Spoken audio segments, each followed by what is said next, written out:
안녕하세요. 스프링부트 액추에이터 파헤치기 13번째 시간입니다. 이번 시간에는 스프링부트 어드민이라고 하는 것을 이용해서 이 액추에이터를 좀 더 사용하기 쉽게 해주는 방법에 대해서 한번 알아보겠습니다. 이제 뭐 액추에이터는 거의 끝난 것이고요. 이제 액추에이터를 이제 좀 더 쉽게 쓰는 그런 거라고 보시면 되겠습니다.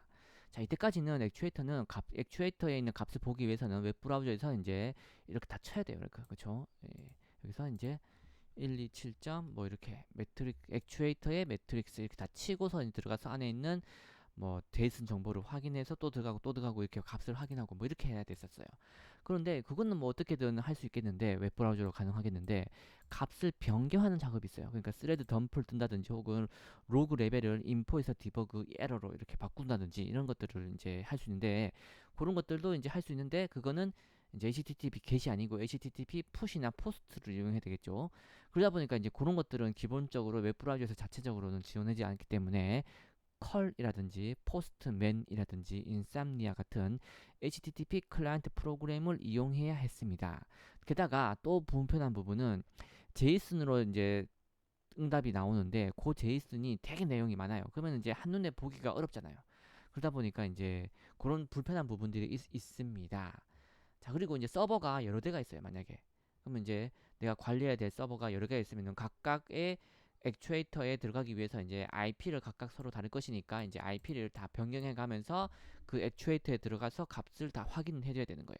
그렇게 좀 되게 불편한 부분이 있는데 이런 불편함을 스프링부트 어드민이라는 것을 이용하면은 많이 해소가 가능합니다. 자, 이게 뭐냐면은 여기 보시면은 스프링부트 어드민은 이제 그냥 라이브러리예요. 그래서 스프링부트 기반의 어플리케이션이 있어야 되는 것이고 거기다가 스프링부트 어드민 서버라고 하는 라이브러리를 추가해주면은 서버가 되는 것이고요. 그러니까 스프링부트 어드민 서버가 되는 것이고 스프링부트 어플리케이션이 있는데 거기다가 의존성에다가 스프링부트 어드민 클라이언트라고 하는 라이브러리를 집어넣어주면은 걔가 스프링부트 어드민 클라이언트로 동작하게 됩니다. 그리고 요 클라이언트에서 그 요 서버 정보를 이렇게 등록을 해주거든요. 어플리케이션 야물이나 프로퍼티에다가 그러면은 얘가 이제 이쪽으로 해서 이제 내가 있어라고 이렇게 내가 너의 클라이언트라고 이렇게 등록을 해주는 거죠. 그럼 얘가 이제 여러 대의 서버가 이렇게 등록을 요청을 해주면 얘가 통합적으로 해서 어떤 서버들이 어떤 클라이언트들이 있다는 것을 여기서 알 수가 있고 얘가 이제 스프링부트 어드민 서버로 동작을 하면은 UI로 이제 어떤 이렇게 보여주는 어떤 UI를 제공해주고 있거든요. 그러다 보니까 이제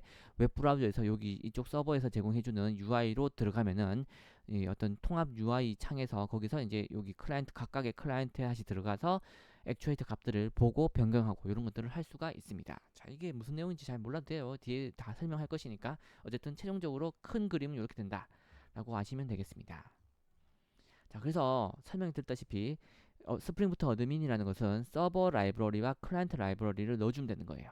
그래서 먼저 스프링부트 어드민 클라이언트 라이브러리를 넣어보도록 하겠습니다. 얘는 스프링 이제 구글에서 스프링부트 어드민 서버 클라이언트라고 이제 여기 클라이언트라고 클라이언트라고 해주고 그 다음에 메이븐에서 찾아보자 이렇게 해주는 거죠. 여기 들어가면은 얘는 이제 이름에서 이미 스프링 부트가 붙었잖아. 그래서 스프링 부트랑 거의 버전이 거의 호환된다고 거의 똑같다고 보시면 됩니다. 그래서 스프링 부트가 2.7점대에서 끝났어요. 그러다 보니까 얘도 이제 2.7점대에서 끝나게 되는 것이고요. 스프링 부트가 지금 3.0. 얼마거든요. 그러니까 얘도 지금 똑같이 3.0. 얼마 이렇게 나오게 되는 겁니다. 그리고 이제 여기 보면 이제 3.0.3이 이제 메이저, 0이 마이너, 그 맨 끝에 있는 버전이 패치 버전이기 때문에 사실은 뭐 이제 크게 중요하지 않아요. 3.0만 맞추면 저희가 사용하고 있는 스프링 부트가 여기 보면은 3.0.5예요. 3.0.5니까 이제 스프링 부트 어드민 서버나 어드민 클라이언트 걔는 똑같이 3.0. 뭐를 쓰면 되는 겁니다. 그래서 이제 여기 3.0 지금 나와 있는 게 3.0.3이 최신이니까 요걸 쓰면 되겠네요. 그래서 요거를 복사해서 지금 이 프로그램 액추에이터 데모 여기가 얘가 이제 그 액추에이터를 제공해 주잖아요. 요거에다가 넣어주는 겁니다.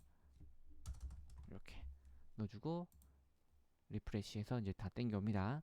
그럼 얘는 이제 스프링부트 어드민 클라이언트로 동작하게 되는 겁니다. 자, 그리고 아까 얘기했다시피 저희가 또 서버를 설치할 거예요. 서버를 뭐 설치 어쨌든 뭐 서버를 만들 건데 그 서버에다가 얘가 등록하기 때문에 이 야물에다가 등록을 해줘야 됩니다. 어떻게? 스프링 점 어드민 여기 있네요. 여기 스프링 부트 어드민 클라이언트가 있고 여기에 지금 뭘 넣어야 하냐면은 서버의 주소를 넣어야 되잖아요. 그래서 여기 URL에다가 127.0.0.1에 저는 9090 할게요. 원래는 이제 클라이언트이 돌아가는 거하고 그러니까 스프링 부트 어드민 클라이언트가 돌아가는 그 서버하고 그러니까 그 리눅스하고 스프링 부트 어드민 서버가 돌아가는 리눅스 이렇게 다르겠잖아요. 장비가 다른 게 보통이겠죠. 근데 저는 이제 뭐 PC에서 이제 테스트하다 보니까 이제 같은 IP를 가질 수밖에 없고 그래서 이제 포트를 다르게 하도록 하겠습니다. 그래서 이제 저는 스프링 부트 어드민 서버는 9090으로 돌리게 하도록 할 예정입니다. 그래서 이제 이렇게 여기 127.0.0.1에 9090으로 붙으면 된다 이렇게 알려주는 겁니다. 스프링 부트 서버의 정보를 이렇게 알려주면 되는 것이죠. 자 이렇게 해주고 그 다음에 자 이렇게 해서 뭐 하면 된다. 자 그리고 여기까지 했다. 자 여기까지 끝났고요. 이제 끝났어요. 사실은 스프링 부트 어드민 클라이언트로의 설정은 끝난 거예요. 그러니까 라이브러리 넣어주고 그 다음에 어플리케이션 야물에다가 서버의 정보를 넣어주면 된다. 끝인 것이고 자 스프링 부트 어드민 서버는 얘도 이제 여기서 만들면 됩니다. 뭐 마이븐에 자바에 3.0.6에 중요하지 않고 여기서 이제 스프링 부트 어드민 여기 있네요. 여기 보면은 스프링 부트 어드민 서버 스프링 부트 어드민 클라이언트 여기 있잖아요. 저는 이제 서버 만들 거니까 여기다 이렇게 설정하고 여기 적당한 값을 넣고서 제너레이트 시키면은 되는 것이고 요렇게 하지 않고 결국 넣어주는 게 이제 뭐 요거밖에 없잖아요. 그죠? 그러니까 요거는 사실은 아까 봤다시피 여기다가 서버 이렇게 해주면은 서버에 정보가 여기도 이제 똑같이 3.0.3 이 최신이네요. 서버도 그래서 또 요걸 복사 해주고요. 그 다음에 이제 일반적인 스프링부터 그 어플리케이션에다가 요거를 넣어주면 되는 겁니다. 요거는 간단해서 제가 미리 만드는 것을 그냥 사용하겠습니다. 자 얘는 이제 뭐 별거 없습니다. 여기에 이제 하나 스프링 어플리케이션 프로젝트 만든 것이고요. 여기에 이제 폼.xml을 보면은 얘는 이제 스프링 3.0.5 스프링 부트이고요. 그 다음에 여기 이렇게 스프링 부트 어드민 스타터 서버를 넣는 것이고 버전은 여기까지 사실 요거거든요. 그러니까 요거 이렇게 보시면 됩니다. 이렇게 버전 3.0.2 3.0 똑같으니까 지금 이렇게 하겠습니다. 그리고 리프레시.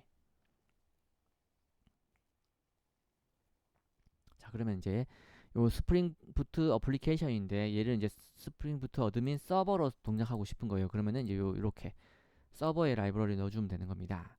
자, 넣어주면 되는 것이고 넣고 이제 스프링 부트 어드민 서버로 동작하기 위해서 이제 여기 소스에 보시면은 이렇게 메인이 있죠. 여기 메인이 있는 여기다가 enable 어드민 서버 이렇게 enable 어드민 서버를 골뱅이 해서 이제 이렇게 넣어주면 되는 겁니다. 그러면 끝. 그러면 이제 이 스프링 부트 어플리케이션은 스프링 부트 어드민 서버로 동작하게 됩니다. 여기 보시면은 뭐 이렇게 스프링 부트 그리고 이제 여기 프로퍼티에다가 서버.포트에다가 9090 해서 디폴트가 8080인데 얘는 이제 9090으로 돌려야 되죠. 왜냐면 로컬호스트 똑같은 IP에서 돌아가야 되기 때문에 자 그래서 이제 9090으로 바꾼 것이고요. 그 다음에 이렇게 해주면 됩니다. 자 이제 한번 실행해 볼게요. 얘를 자 그러면 이제 9090 포트로 해서 이제 스프링 부트 어드민 서버가 동작을 하게 됩니다. 자 해서 여기 이렇게 9090 포트에 떴다 이렇게 나오고요. 그 다음에 클라이언트에서도 이제 구동을 시켜야 되겠죠. 얘도 이제 구동을 시켜줍니다. 얘는 이제 8080이겠죠.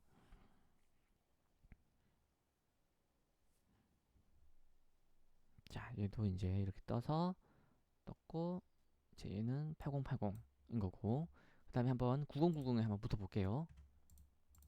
자 127.9090 자 이렇게 해주면은 왜 어플리케이션이 안 등록됐다고 나올까요? 다시 제가 그걸 잠시만요. 네, 여기다가 제가 정보를 넣을 때 어플리케이션 야물에다가 이렇게 넣었는데 이게 아니고 다 넣어야 됩니다. 이렇게. 자, 넣어놓고 다시 재구동을 해보겠습니다. 자, 그리고 다시 서버 쪽에 들어가서 리프레시를 해줍니다.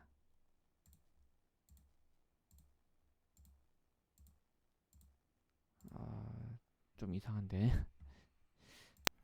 예, 뭐가 잘 안 돼서 제가 좀 건드렸습니다. 자, 꽂힌 게 뭐냐면은 여기 부분은 제가 HTTP라고 넣었는데 사실 이건 뭐 넣어는 안 넣어도 똑같이 동작합니다. 상관없고요. 그 다음에 이게 이제 period라고 해서 이제 요 값이 이제 그 주기적으로 서버와 통신하는 그 주기라고 보시면 되는데 디폴트 값이 period가 보면은 10초로 돼 있어요. 10초인데 10초로 하니까 이게 왜 느린지 모르겠는데 어쨌든 이게 이 값을 제가 이제 1초 이렇게 좀 짧게 바꿨습니다. 그랬더니 이제 금방 잘 됩니다. 이렇게 바꾸고 난 다음에 재구동을 하니까 이렇게 보시면 이렇게 전체 정상이 나오죠. 이렇게 해서 지금부터는 그 어플리케이션이 이제 나오게 됩니다. 그리고 여기에 한번 값을 여기 들어가 보면은 에러가 나오는데 요거는 이제 대시보드 여기 들어가서 이제 잘 됐다. 그럼 이제 이렇게 들어가면은 이제 지금 요 클라이언트 프로그램의 이 깃 정보, 그러니까 액추에이트에서 볼 수 있는 이 깃 정보, 빌드 정보, 뭐 이런 정보들도 인포 쪽에 대한 정보들, 그다음에 지금 스레드가 어떻게 되어 있다는 거, 스레드 정보, 가비지 컬렉션 관련된 거, 메모리 정보, 이 힙에 대한 거, 넌 힙에 대한 정보들 이런 것들을 알 수가 있죠. 그다음에 지표 여기도 보시면은 이제 디스크 토탈 뭐 이런 것들을 자 이렇게 디스크 토탈 정보도 알 수가 있고 이런 식으로 지표 정보도 알 수가 있고요. 그다음에 환경 변수들 이렇게 이미 지금 뭐 이제 별표로 안 보이게 돼 있는데 어쨌든 이런 환경 변수들도 확인할 수가 있고요. 설정을 하면은 근데 이제 빈들이 이렇게 올라가 있다. 그다음에 속성 정보들 스케줄러가 있다 치면은 스케줄러 정보들 나올 수가 있습니다. 그리고 로고를 보면 지금 디폴트가 따로 설정하지 않았기 때문에 루트에 인포로 돼 있잖아요. 돼 있거든요. 그거를 이렇게 원 이렇게 해주면 원으로 바뀝니다. 그리고 디버그 하면 디버그로 바뀝니다. 그 어플리케이션의 그 로고 레벨이 실시간으로 바뀌게 됩니다. 게다가 JVM에 보면은 스레드 덤프 지금 스레드가 이런 스레드들이 있는데 여기서 스레드 덤프를 눌러주면 스레드 덤프가 됩니다. 그래서 스레드 덤프 파일이 보이게 되고요. 그 다음에 힙 덤프도 됩니다. 그래서 힙 덤프를 해주면은 힙 덤프 파일이 생기게 됩니다. 자 그리고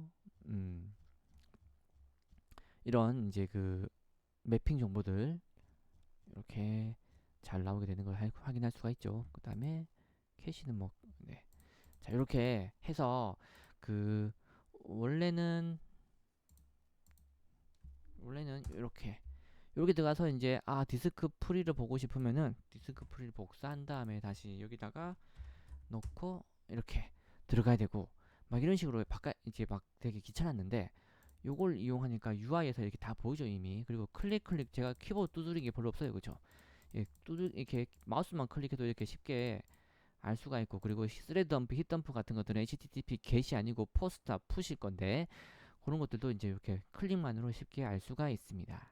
그리고 또 이상하네요. 자, 어쨌든 요건 참 이상한데 어쨌든 이 이게 이제 서버에 여러 대의 그 클라이언트를 붙여 갖고서 이제 붙여 놓으면은 이제 여러 개가 보입니다. 여기 지금 하나밖에 없기 때문에 이렇게 보이는데 여러 개가 있으면 여기 하나, 1번 서버, 2번, 3번, 4번, 5번 이런 식으로 여러 개가 함께 보일 수가 있겠습니다. 자, 여기 보시면 그래서 정리를 하면은 네, 이렇게 들어가서 값들을 확인할 수가 있다. 정도로 보시면 되겠고요. 그 다음에 스프링부트 어드민 같은 경우에는 액추에이터의 다양한 정보를 쉽게 알 수 있지만은 1시간 전과 같이 예전 값을 저장하기가 어렵습니다. 아까 보시면은 이제 보시면은 어, 상세 지표 어, 아까 그 메모리 정보가 막 보이는 여기 있다. 저기 보시면은 지금 59분 13초, 59분 7초 되게 10초, 최근 10초 사이 정도밖에 안 보여줘요. 그쵸? 이렇게 최근 정보만 이렇게 메모리에 있는 걸 이렇게 보여주기는 거라서 거지. 이제 막 1시간 전, 하루 전, 이틀 전 이런 값들이 따로 저장이 되는 게 없어요. 그래서 이렇게 오랫동안 제대로 된 모니터링을 하기에는 이건 이제 좀 버겁고, 여기 이름에서 알 수 있다시피 스프링부트 어드민이에요. 그러니까 어드미니스트레이터, 그러니까 뭐 관리자가, 서버 관리자가 얘의 값을 그냥 지금 거의 값을 보고 싶다, 혹은 지금 거의 스레드 덤프를 뜨고 싶다, 이런 식으로 쓰고 싶을 때 이제 사용하는 게 제일 적절하다고 생각이 됩니다. 그래서 실무에서는 스프링부트 어드민보다는 프로메테우스나 그라파나 같은 걸 이용해서 이제 통합 모니터링 도구를 이용하는 게 일반적입니다. 그래서 이제 막 일주일 전부터 지금까지의 어떤 추이를 그래프로 보고 이렇게 보겠죠. 그렇지만은 이 스프링부트 어드민은 힙덤프, 스레드 덤퍼 같이 조회가 아닌 이런 데서는 이제 뭐 그라파나에서 이 힙덤프를 뜨고 이러지 않잖아요. 그러니까 이제 이런 스레드 덤퍼나 힙 덤퍼와 같이 조회가 아니고 특정 작업을 수행할 경우에는 스프링부트 어드민이 더 효과적입니다. 따라서 이제 어떤 때는 그 프로메테우스 그라파나 조합 혹은 그 비슷한 것들 조합을 이용해서 하시면 되겠습니다. 그리고 이제 이렇게 힙덤프, 스레드 덤프는 이런 걸 이용하면 되겠고요. 또 추가적으로 프로메테우스, 그라파나 요거 쓴다는 자체가 이미 이제 뭐 설치할 게 되게 많아요. 프로메테우스 설치하고 그라파나 설치하고 막 그것도 이제 연결하고 뭐 해야 되는데, 그 지금 보시면은 이제 이 스프링부트 어드민 같은 경우에는 그냥 라이브러리를 그냥 폼.xml에 넣어주면 끝이죠. 그게 끝이었어요, 거의. 그렇기 때문에 되게 쉽게 구축이 가능하기 때문에 용도에 맞게 적절히 사용하시면 되겠습니다. 네, 그리고 하나 안 했는데, 여기 서버에서 스프링부트 어드민 서버에서 이렇게 enable 어드민 서버를 이렇게 넣으라고 했잖아요. 이게 왜냐하면은 저희는 딱히 라이브러리만 넣어놨기 때문에 이제 얘가 서버로 하기 위해서는 스프링 이제 오토 컨피규레이션과 같이 이제 자동으로 이제 빈을 만들어주고 뭔가 이런 걸 해줘야 되는 거예요. 그거를 이제 해주기 위해서 이제 enable admin server를 적어주면 되는 거예요. 그래서 이제 나는 라이브러리도 들어가 있고, 그리고 이제 이게 실제로 스프링이 올라가면서 오토 컨피규레이션을 위해서 이 막 빈이 등록되고 해서 이제 자동으로 뭔가 이 어드민 서버용으로 동작하기 원한다, 이 뜻입니다. 그래서 여기 들어가시면은 여기 이 어노테이션에 실제 보면 골뱅이 임포트가 이제 빈으로 만들어 준다는 거예요. 요거를. 그래서 요거를 빈으로 만들어 주는 건데, 얘를 빈으로 만들어 주고 보는데 얘가 지금 별거 없어요. 그쵸? 그리고 여기 실제로는 요 마커를 또 빈으로 만들어 주는 건데, 이 마커도 사실 보면 아무것도 없잖아요. 그쵸? 근데 이 마커를 보면은 이름에서 알 수 있다시피 그냥 마커예요. 그러니까 뭐냐면은 그냥 무슨 표시만 해주는 거예요. 딱히 기능이 있는 게 아니고, 이 마커가 무슨 기능이 있는지 한번 보면은 이 마커를 한번 찾아보시자. 마커점 클래스라고 해주고, 요 프로젝트에서 찾지 마시고 스콥에서 찾으면은 이제 이 모든 소스에서 다 찾거든요. 여기서 찾아봅시다. 여기서 마커를 사용할 만한 부분을 찾아보면은 여기 어드민 서버 오토 컨피규레이션 점 자바에서 요걸 쓰고 있죠. 여기 들어가면은 얘는 이제 컨디셔널 온 빈에서 보면은 요거 아까 거의 마커점 클래스, 이 마커점 클래스가 빈으로 등록되어 있을 때만 요것이 실제로 동작한다, 이 뜻이에요. 그래서 이제 아까처럼 그래서 제가 골뱅이 enable 어드민 서버라고 이렇게 어노테이션 넣어주면은 결국은 요것이 빈으로 등록되고, 그러면 결국은 요것이 요 전체가 코드가 이제 다시 실제 빈이 돼서 이제 등록이 되는 겁니다. 그래서 여기 어드민 서버 오토 컨피규레이션에 있는 보면은 여기 이렇게 뭐 자세하게 모르겠지만은 뭐 레지스트리 관련된 빈이 등록되고 뭐 인스턴스 아이디 제너레이터가 또 등록되고, 상태 업데이터가 등록되고, 엔드포인트 디텍터가 또 등록되고 빈으로, 그리고 뭐 인포 업데이터가 빈으로 등록되고 뭐 이런 식으로 이제 오토 컨피규레이션에서 이제 실제 스프링부트 어드민 서버로 동작하기 위해서 필요한 빈들을 다 이렇게 만들어 주게 됩니다. 무엇을 통해서? 이걸 통해서 요렇게 골뱅이 enable admin 서버를 적어줌으로써. 그래서 실제로 여러분들이 이제 다른 라이브러리도 이런 식으로 폼.xml 적어주고 그 다음에 골뱅이 enable 뭐뭐뭐 이렇게 적어줘야지 이제 실제 동작하는 코드가 많은데, 그런 게 다 이런 식으로 이제 하기 위해서 만들어지는 패턴입니다. 네, 감사합니다.